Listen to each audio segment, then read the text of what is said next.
Hey YouTube, hey YouTube, hey! Hi, yeah, bet you didn't know what was going on there. That was a little panoramic scenery shot, reminiscent of Lord of the Rings, and some good Ridley Scott films.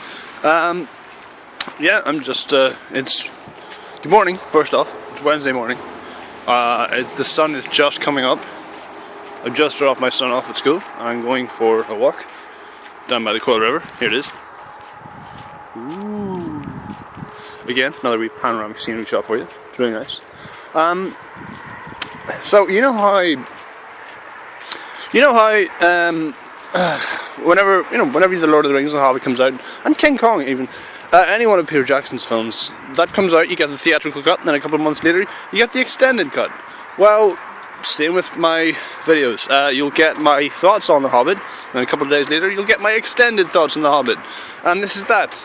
Or maybe it's just because I had more to say on the matter, and I looked at my video and didn't think I covered it all. So yeah, gonna go a bit more in depth into what I liked and didn't like about the Battle of Five Armies. This is gonna be a spoiler video, so sound the spoiler klaxon, you know, pound the spoiler alarm, light the spoiler beacons, if you will.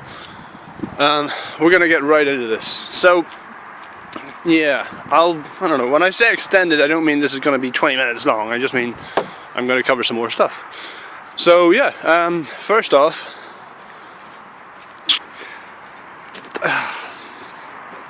fucking Alfred, man. There's this character called Alfred who was an assistant to the Master of Lake Down, Stephen Fry's character, who gets done away with in the first, in the opening act of the movie. So there's really no real reason for him to be kept along, except for comic relief. And it doesn't work because he's not funny. I mean, he's not. He serves no real purpose and he keeps fucking things up.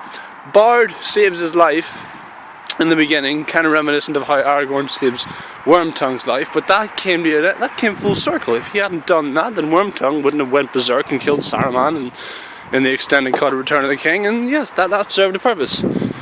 Alfred doesn't. He just. He keeps trying to worm his way into the ranks of Bard, falls asleep, doesn't see a bunch of elves coming. Ultimately what happens to him in the middle of a battle, he dresses up as a woman and runs away. And that's it. That's the end of his story as far as we know. He's such a waste of time, man. Such a waste of time. Ridiculous, man. Like really, just kind of poor. Ooh, look at all that. Ooh.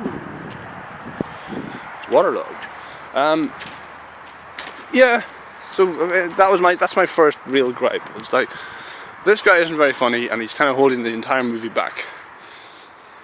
Secondly, the dwarves again. I mean, I was so hoping Bomber would get a line after proving his worth during the barrel sequence in the last movie, which was just, that's one of my favourite parts. It's like a car chase that's not really a car chase. A car chase with no cars, if you will.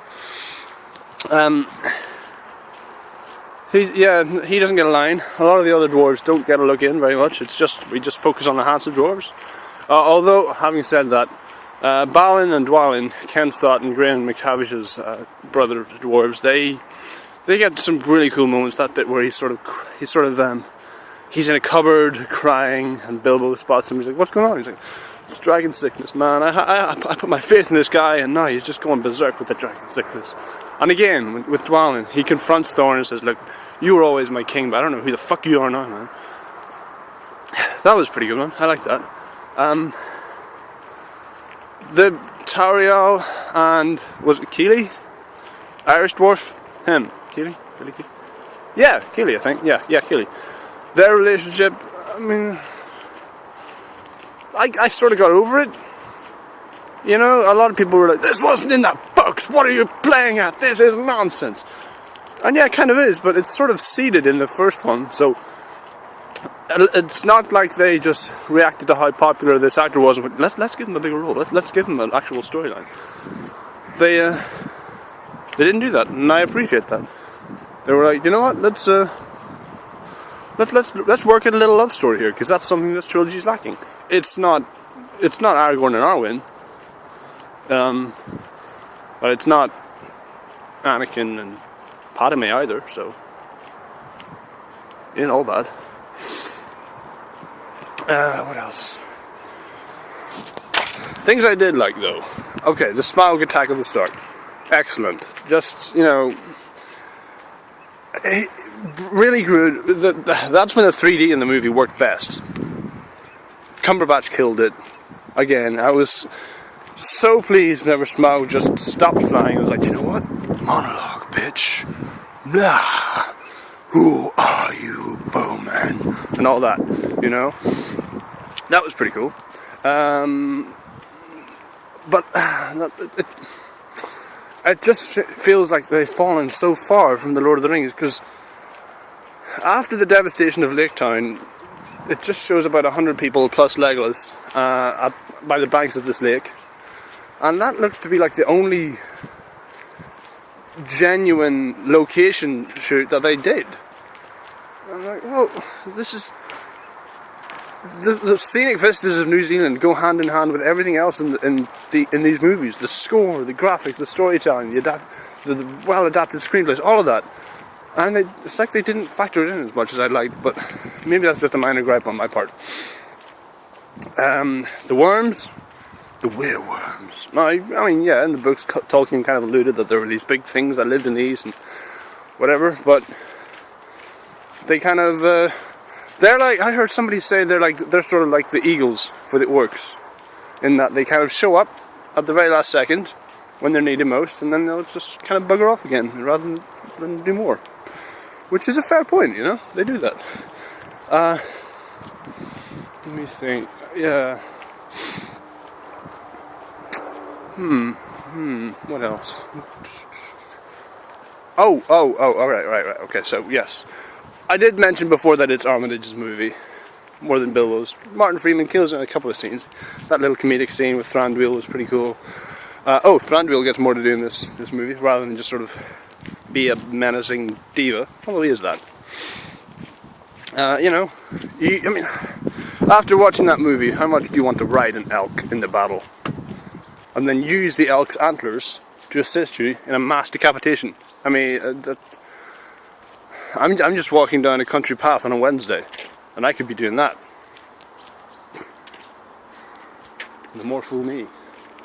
Let me see, the eagles again. Right, very early on, Gandalf says to Radagast, "Tell every bird and beast you know, we gotta help, man. We got armies going." But it's, and the other thing is, the orcs are very reminiscent of like the Uruk-hai that we've seen before in Fellowship and Two Towers. So I didn't like that.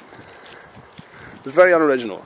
In The Lord of the Rings, it's not fair for me to keep comparing this to The Lord of the Rings. I should be judging this movie on its own merits, but in The Lord of the Rings, they have multiple orcs, but they all seem to... You can all kind of tell where they come from, because the orcs from Moria are little gobbly green creatures with big eyes and stuff. You know, you've got the Uruk-hai from Isengard, you've got Moria orcs who are just kind of savage little creatures, and you know, you kind of... There's not race per se, but you can kind of sort of...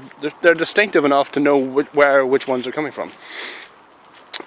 Because they're all CGI, well, they're mostly CGI, that they take that away in this movie.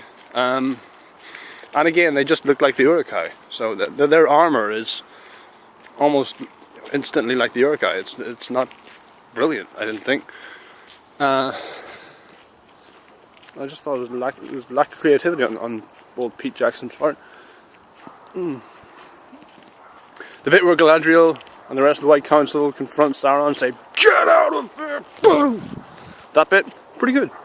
But again, it's like, and then obviously that sort of leads into Saruman being corrupted. He's like, "No, leave this to me. I'll look into this."